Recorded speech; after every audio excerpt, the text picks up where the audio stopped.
अतिशय विनम्रतेने ज्या गोष्टी लगेच या ठरावातल्या आपण सुरू करू, ज्या शक्य या वर्गीकरणात येतात, त्याबद्दल एकवाक्यत आपण करूया. आणि मग आपल्या ठरावामध्ये आपण म्हटलंय की दुर्लक्षित, वंचित, उपेक्षित समाज घटकांच्या लोककलांना मुख्य प्रवाहात स्थान मिळावे यासाठी विशेष सांस्कृतिक धोरण आणि त्याची प्रभावी अंमलबजावणी. खरं तर सांस्कृतिक धोरण आपलं बनलंच आहे, पण तरी लोककलांच्या सहभागातल्या प्राधान्यांच्या साठीचं त्यातलं स्थान आणि त्याचं विशेष धोरणात समावेश किंवा विशेष धोरण यासाठी महिन्याभरातच कमिटी स्थापन करून या कामाला आपण सुरुवात करू.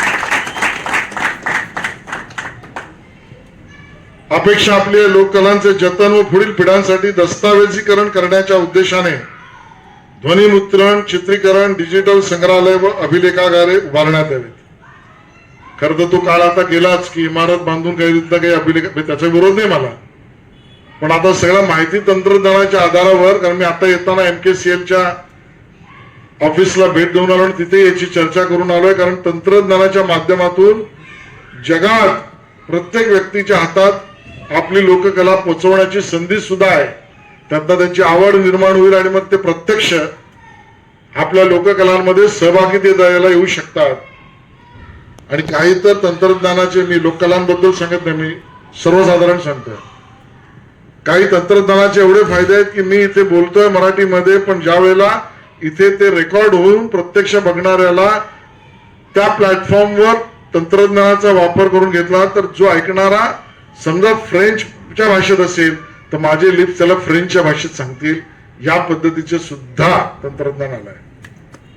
आणि मग माझ्यासारख्याच्या मनात आहे की होय, आपल्या सगळ्यांशी चर्चा करून याची डिजिटल संग्रहालय आणि जतन आणि पुढच्या पिढीपर्यंत पोहोचवण्यासाठी ध्वनिमुद्रण आणि दस्तावेजीकरण या उपक्रमाला आपण तातडीने सुरुवात करू. त्यासाठी अभ्यास गट सुद्धा याच महिन्यात स्थापन करू.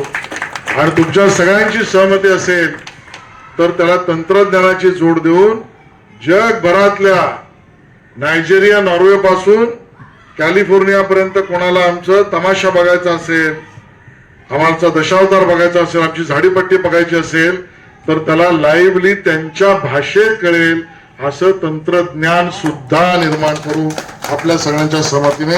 हे मला या ठिकाणी प्रामाणिकतेने, नम्रतेने सांगायचं आहे. अपेक्षा अशी शासनाच्या विविध लोककल्याणकारी योजनांचे जनजागृती व प्रचार प्रसार कार्यक्रमामध्ये स्थानिक लोककलावंतांना प्राधान्याने संधी द्यावी. शासन निर्णय तातडीने काढू.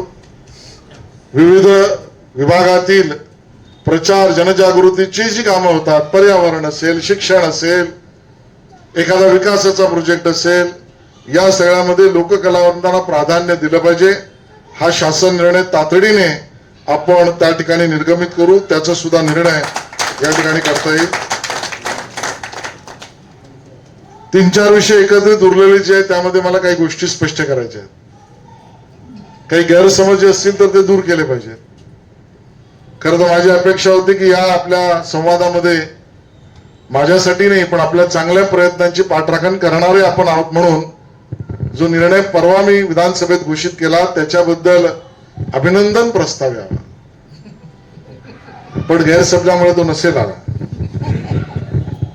तो हेच की लोककला आणि लोककलावंत कलाकार यांच्यामध्ये जो सुरू असलेला शासन निर्णय, ज्यात भांडवली अनुदान आणि प्रयोगात्मक अनुदान, ज्याचा उल्लेख आपण रघुवीरजी केला, त्या भांडवली अनुदान आणि प्रयोगात्मक अनुदानामध्ये 5 विविध लोककलांच्या प्रयोगांसाठी 2,22,00,000 रुपये. आता विविध कलांचा विविध आहे, तमाशांचा वेगळा आहे, दशावतारचा वेगळा आहे, खडीगंमतचा वेगळा आहे. या 2,22,00,000 प्रयोगात्मक अनुदानाची रक्कम ही दुप्पट मी घोषित केली, 4,44,00,000. आणि त्यामध्ये मी असं म्हटलं, तेही विधानसभेच्या व्हिडिओ क्लिप मध्ये स्पष्ट मी आपल्याकडे पाठवीन की यामध्ये कला पथक म्हणजे कला करणारे, म्हणजे तमाशात जे तमाशा निर्मिती करणाऱ्या दशावतारांमध्ये कला पथक असतील, अन्य ठिकाणी जे असतील, अर्धे त्यांनाही गेले पाहिजेत आणि उरलेले अर्धे कलाकारांच्या थेट अकाउंटवर कला पथकाच्या मालकाच्या संमतीने जातील, ही व्यवस्था आम्ही घोषित केलेली आहे. त्यात कोणालाही बाजूला टाकायचा मुद्दा नाही. आणि हे तमाशामध्ये नसेल कदाचित, पण दशावतारच्या मंडळींची तक्रार होती की कलाकारांना आम्हाला यातलं काही मिळत नाहीये, मला ते सत्य असत्य भाष्य करायचं नाही आणि म्हणून रक्कम दुप्पट करू आणि दोघांच्याही वाटेला अर्धी अर्धी जाईल आणि ती कला पथकांच्या निर्माते किंवा चालवणाऱ्यांच्या संमतीने जाईल, असा निर्णय आपण त्या ठिकाणी केला. त्यामुळे त्याबद्दल गैरसमज नसावा. अजून एक घोषणा केली. गेली 20 वर्ष 5 लोककलांचा समावेश होता. आपल्या सगळ्यांना याची कल्पना आहे की आर्थिक साचा सांभाळून आपल्याला सगळ्या गोष्टी करायच्या असतात आणि ते करणार. म्हणून अजून 4 लोककला, ज्यामध्ये झाडीपट्टी, वही गायन, नमन, खेळ आणि जाखडी या 4 लोककलांचा समावेश वाढवून पहिल्या टप्प्यात आपण त्यांच्यासाठी सुद्धा 50,000 रुपये प्रयोगात्मक असे 10 लाख प्रत्येक या 4 लोककलांसाठी सुद्धा वाढवला. आणि म्हणून टप्प्याटप्प्याने आपण याची देई याची डोळा त्या ठिकाणी नक्की वाढवू. तमाशाबद्दल सुद्धा रघुवीरजी हीच भावना आमची आहे. 2 बैठका या विषयामध्ये आपण ज्याचा उल्लेख केला, आमची परंपरागत तमाशाची पद्धत आणि आता काहींचं म्हणणं आहे त्याला तमाशा म्हणावा की न म्हणावा अशा पद्धतीची पद्धत लोकनाट्य नाही, म्हणजे डीजेवर चालणारे म्हणून या विषयामध्ये 2 बैठका झाल्या. हे खरं आहे की आम्हाला परंपरागत लोकनाट्य पद्धतीवर उभं राहिलेलं आमचा तमाशा टिकला, जतन संवर्धन झालाच पाहिजे.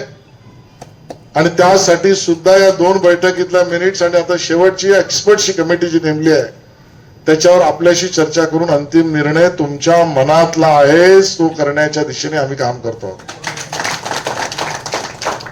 माझी विनंती राहील की आपल्या लोककलांच्या इतिहासाच्या मोठ्या, त्याला लिगेसी इंग्लिशमध्ये शब्द आहे, त्याला मराठीत शब्द आहे की मोठी परंपरा, त्याच्या काही दंतकथा आहेत, त्याच्या काही आयकॉन्स आहेत, त्याच्या काही प्रेरणादायी कथा आहेत. जसं आता रघुवीरजी म्हणाले की मी 5वीला म्हणजे 5व्या दिवशी स्टेजवर होतो. आता मी जर AI ला विचारलं, चॅट जीपीटीला, की 5व्या दिवशी 5वीला मंचावर स्टेजवर काम करणारा कलाकार जगात कोणी आहे का, तर चॅट जीपीटी पण नाही म्हणेल. जी AI आर्टिफिशियल इंटेलिजन्स नाही म्हणेल. याचं कारण काय माहितीये का, हे AI जे कृत्रिम बुद्धिमत्ता जी आहे ती जे खाद्यरूपी माहिती समाज माध्यमांवर मिळते ती गोळा करते आणि त्या आधारावर स्वतःचं ओपिनियन देते आणि समोर बघणारा जो माणूस आहे ते जे बघतो त्याला तीच माहिती खरी वाटते. कारण समाज माध्यमांवर किंवा अन्य माध्यमांवर खरीची माहिती ही कमी असते आणि त्यामुळे ती कृत्रिम बुद्धिमत्तेतलं प्लॅटफॉर्म गोळा करू शकत नाही आणि म्हणून खोटा रिझल्ट येतो. उदाहरण सांगायचं झालं तर हे वर्ष आता वारीचे दिवस आहेत. संत ज्ञानेश्वरांच्या जन्मजयंतीचं 750 वर्ष आहे आणि आपल्या सगळ्यांना माहिती आहे खूप कमी वयात तारुण्याच्याही खाली अलीकडे ज्ञानेश्वरीची निर्मिती आणि निसर्ग ते व्यक्ती, प्राणी मात्र ते व्यक्तिमन इथपर्यंतच्या खोलीचं ज्ञानेश्वरी हा ग्रंथ आपल्यासाठी ज्ञानेश्वरांनी दिला. म्हटलं तर ते साहित्यच आहे. आणि आज जर तुम्ही कुठल्याही प्लॅटफॉर्मच्या यायला विचारलं की त्या वयामध्ये, अल्लड वयामध्ये असा बालक कोण आहे की ज्यांनी साहित्य निर्माण केलं, तर फ्रेंच आणि जर्मनीचं उदाहरण ते चॅट जीपीटी देतं. ते 20-22 वर्षात निर्माण केलेलं आमच्या ज्ञानेश्वरांचं नाव त्यात येत नाही, दुर्दैव आहे. कारण त्या कृत्रिम बुद्धिमत्तेला समाज माध्यमांवर ही माहितीच मिळाली नाहीये. आणि म्हणून आता खरा प्रश्न आपला जो आहे तो पुढच्या पिढीसमोर दस्तावेजीकरण आणि माहिती पोहोचवताना आपल्याला या पद्धतीच्या साहित्याची निर्मिती करायला लागेल, त्या निर्मितीची चर्चा करायला लागेल, ती समाज माध्यमांवर आणायला लागेल जी खरी आहे, आणि ती आल्यानंतर स्वतःहून ते खाद्य माहितीचं गोळा करण्याचं काम कृत्रिम बुद्धिमत्ता करेल, एआय करेल. म्हणजे मग कोणी अमेरिकेत असो वा अफगाणिस्तानात असो, चॅट जीपीटीला विचारलं की 5व्या दिवशी स्टेजवर उभा राहणं नाही, स्टेजवर जाण्याचा आणि लोकनाट्य काम करण्याचा विक्रम कोणाच्या नावावर आहे, तर ते आर्टिफिशियल इंटेलिजन्स स्वाभाविक नाव देईल रघुवीर खेडकर यांचं आहे. अशी आपल्याला माहिती आणायला लागेल. आणि म्हणून या साहित्याच्या निर्मितीमध्ये तुमचं योगदान मला हवं. एक मंच आपला समरसता साहित्य परिषद किंवा लोककला माध्यमातून आपण करावात की हा डेटा आपल्याला हवाय. Data is a gold, data is a petrol, data is a mine. पुढच्या जगाची भाषा ही आहे आणि त्या आधारावर आपलं संग्रह, दस्तावेजीकरण आणि प्रचार याची साखळी मला उभी करायची आहे.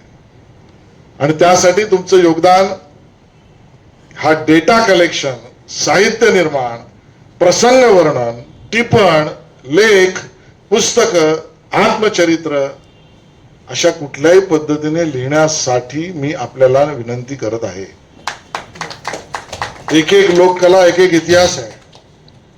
त्याला पौराणिक संदर्भ आहे, ऐतिहासिक संदर्भ आहे, संरक्षणात्मक आहे, वास्तुशास्त्रात्मक आहे, अध्यात्मात्मक आहे, ऋतूंबद्दल आहे, ग्रहताऱ्यांबद्दल आहे, प्रसंग कथेबद्दल आहे, उत्सवाबद्दल आहे.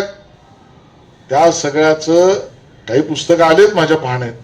ग्रंथालयाने मला एक पुस्तक दिलं होतं, ग्रंथालय प्रकाशनने. पण या सगळ्यात जेवढं निर्माण करू त्याला सुद्धा जे मदत करायला लागेल, तन मन आणि धन महाराष्ट्र सरकार करेल आणि करेलच. आज ज्या गोष्टी शक्य आहेत त्या मांडल्या, जे गैरसमज आहेत ते दूर करण्याचा प्रयत्न केला, ज्याचा उल्लेख केला नाही त्या अशक्याबद्दल मी विचार करून आपल्याशी चर्चा करेन याचं आश्वासनही देतोय आणि आपल्या सगळ्यांकडनं अपेक्षाही व्यक्त करतोय आणि इथेच थांबतोय. जय हिंद, जय महाराष्ट्र.